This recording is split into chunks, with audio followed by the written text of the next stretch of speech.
Hello guys, ang laki naman ng dila na to. Nilaga ko siya muna ng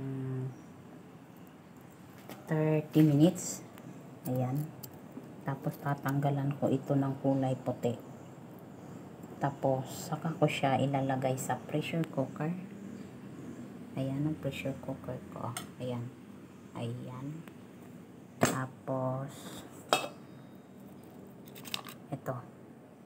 Dalawang star anise, dalawang bay leaf,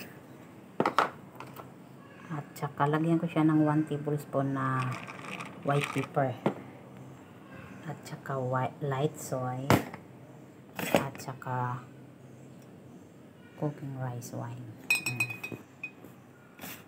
Gagawin ko tong stew, pero sa ngayon ito muna guys, tatanggalin ko tong kulay puti kasi ito yung cover ng tang. Actually ano to, beef tang to guys, or tinatawag na ox tang. Ayan guys, so ginaganyan yan. Dapat ano lang, medyo pa scrape ng kaunti lang para matanggal at hindi mahiwa lahat yung laman. Diba guys? Ang kapal kasi ito yung nagko-cover. Ayan. Oh. Tingnan nyo naman kung gaano to kalaki. Kanina pa, nung hindi pa na ano to. Hindi pa siya na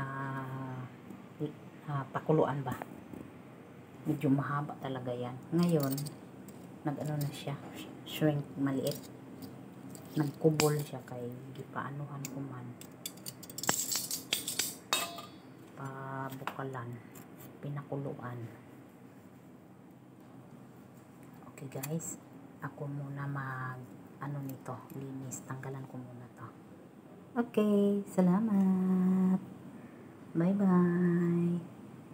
Shout out sa malaking tang. Beef tang. Ayan. Anhin ko muna to. Mahirap kasi pag isang kamay nakauyat sa kahawak sa camera sa cellphone, ang isa naghihiwa. Dapat kasi yung kutsilyo mo dito masyadong matalas para hindi mo siya mahiwa yung pating laman ba, yung tama lang script. Ayan guys, oh, diba?